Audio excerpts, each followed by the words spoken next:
नमस्कार, आप सबका स्वागत है हमारे चैनल नेक्स्ट 9 न्यूज में। मेरा नाम है दीपक गुप्ता। लगातार सियासत जारी है। जिस तरीके से मैनपुरी सीट को लेकर रघुराज सिंह शाक्य वर्सेस डिंपल यादव के बीच, लेकिन रघुराज सिंह शाक्य के अपोजिट यानी कि उनके खिलाफ डिंपल यादव खड़ी हैं। लेकिन लड़ाई यहाँ पर शिष्य और गुरु के बीच है, यानी शिवपाल और रघुराज के बीच। अगर रघुराज जीत जाते हैं तो यहाँ चाचा शिवपाल की हार होगी। शिवपाल पर तंज कस रहे रघुराज सिंह शाक्य, रघुराज सिंह शाक्य तंज कस रहे चाचा शिवपाल पर। डिंपल यादव की तैयारियां चुनावी रणनीति को लेकर लगातार अखिलेश यादव करते नजर आ रहे हैं। लेकिन आपको बता दें कि इस बीच डिप्टी सीएम ब्रजेश पाठक ने एक बड़ा बयान दिया था इनकी इसी घमासान के बीच कि चाचा शिवपाल और रघुराज सिंह शाक्य के बीच जो कुछ भी मनमुटाव, जो कुछ भी लगातार बातों का वार देखने को मिला, उस पर उनकी क्या प्रतिक्रिया देखने को मिल रही है। लेकिन आपको ये भी बता दें कि किस तरीके से यहाँ पर जो मुकाबला होता नजर आ रहा है वो बेहद ही दिलचस्प नजर आ रहा है। लेकिन सबसे पहले कुछ जानकारी दे दें। रघुराज सिंह शाक्य सपा में थे, फिर प्रसपा में थे, उसके बाद बीजेपी में आए, ये आप सब जानते हैं। सपा से साथ क्यों छोड़ा ये आपको बता देते हैं। जब उन्होंने साथ छोड़ा था तो ये कहा था कि अखिलेश के नेतृत्व में सपा पार्टी के कई सारे विधायकों का राजनीतिक करियर दांव पर लगा है। अगर ऐसे ही चलता रहा तो पार्टी का आने वाले वक्त में जो करियर ये यानी कि जो एक चुनावी पैगाम रहेगा वो बहुत ज़्यादा डाउन होता नजर आएगा।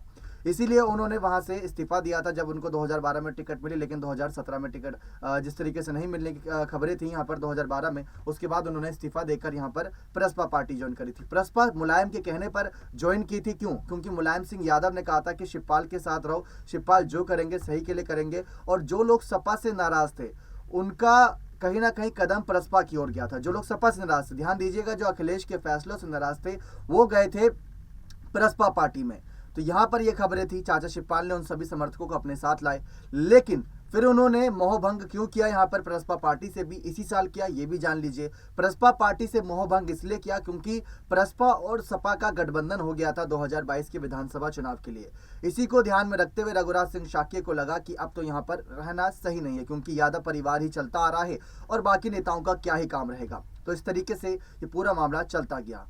लेकिन इसके बाद रघुराज सिंह शाक्य ने भारतीय जनता पार्टी की ओर कदम बढ़ाए, बीजेपी में शामिल हुए और बीजेपी ने उनको अब ये बड़ी जिम्मेदारी दी कि उनको इस मैनपुरी सीट से जो मुलायम का गढ़ था वहां से उतार दिया।